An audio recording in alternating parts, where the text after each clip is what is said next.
on the courthouse steps. So we're gonna take it there for a minute and chop it up for a hot second. Talk about what we're doing, what we've been doing, what we learned, you know. So keeping y'all in tune on what's going on out here. For brothers that are formerly incarcerated and sisters, when we out here in the struggle. You know, it's a lot of things going on out here that's trying to prevent us from achieving our goals. But hopefully some of these videos that I put out here and, you know, some of the work that some of the other brothers and sisters are doing out here will help some people, you know, keeping everything in perspective, making it so that when we be released from incarceration, we don't have the stigma on us that we can't come out here and be successful members of society. You know, we come from this society, so therefore we always have something to offer. The thing is, the people believe that because you're formerly incarcerated, that what you have to offer is nothing but crime and other bad things that they don't want to be a part of. But we know that we could do better. So therefore, this is what we're gonna do.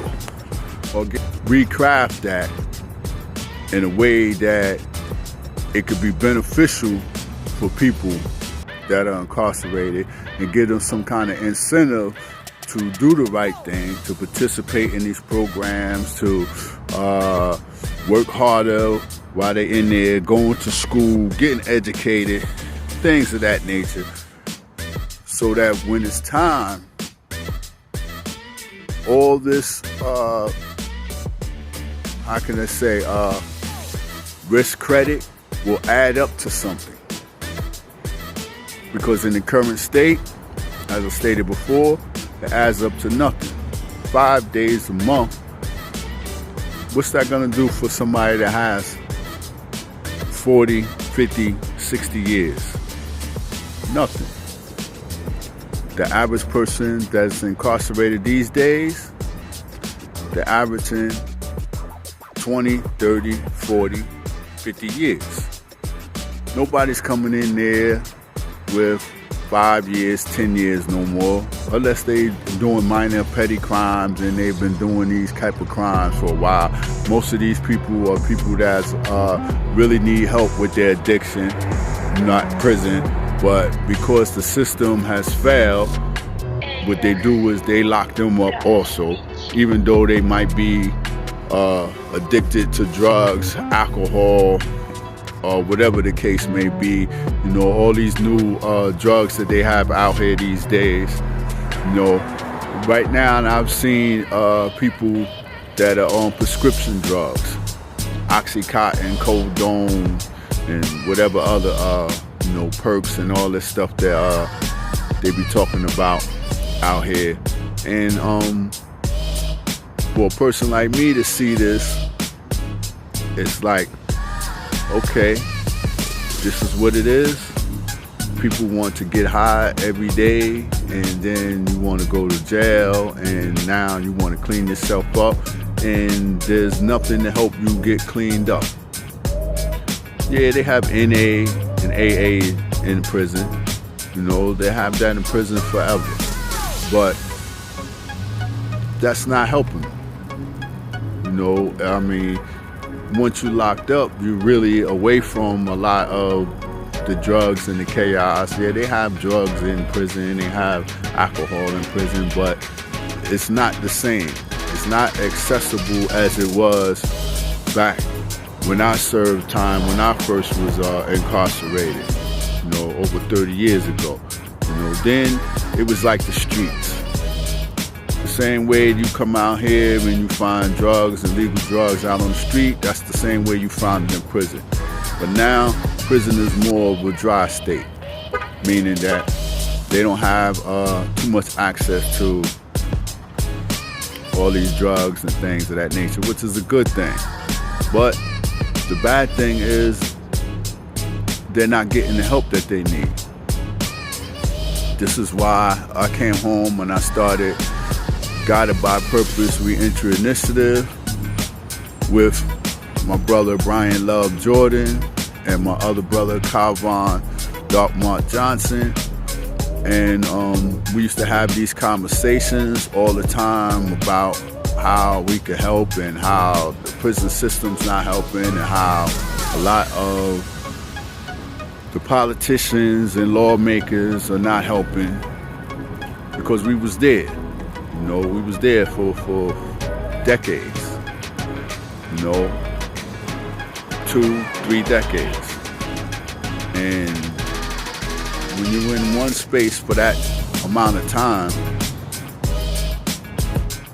you learn how things are run. You see how things are done. And you know what works and what doesn't work. So now that I'm out here, what I'm going to do is try my best to bring attention to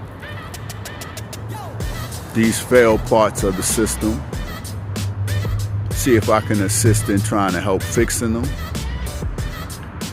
and see if we could try to make things better for those that are incarcerated and those that are coming home. Because at the end of the day, everybody's gonna have a chance to come home. People out here in society, you want the type of people to come home that's gonna be beneficial to society. Not the ones that went in and was doing the same old things that they was doing when they was out on the street.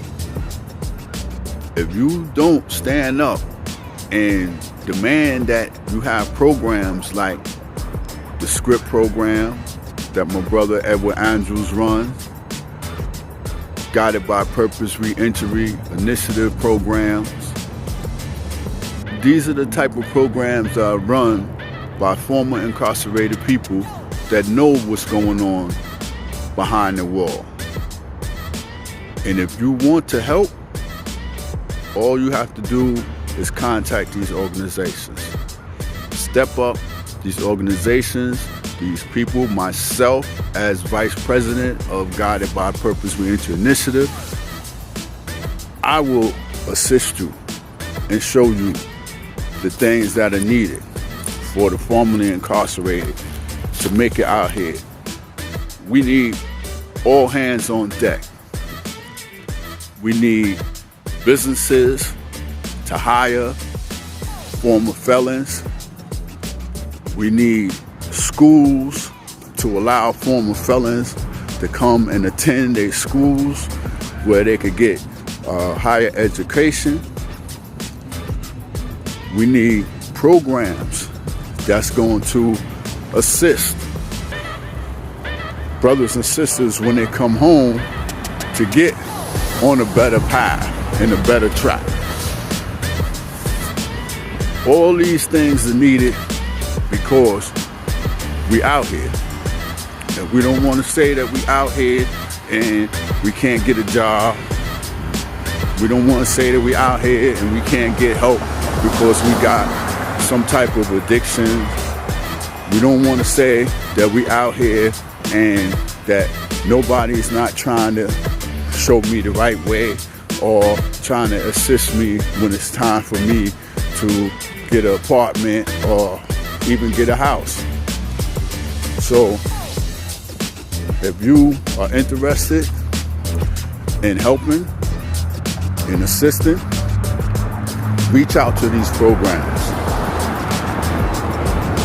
Look us up on the internet, whatever the case may be. You can always find me, Sheim Perry, on my Facebook page, which is Sheim Perry.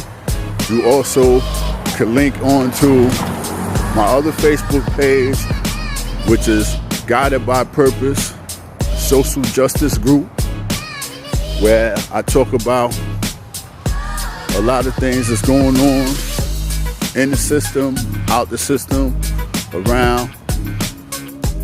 So this is what I'm putting on the table, and I hope that you people come to the table with me.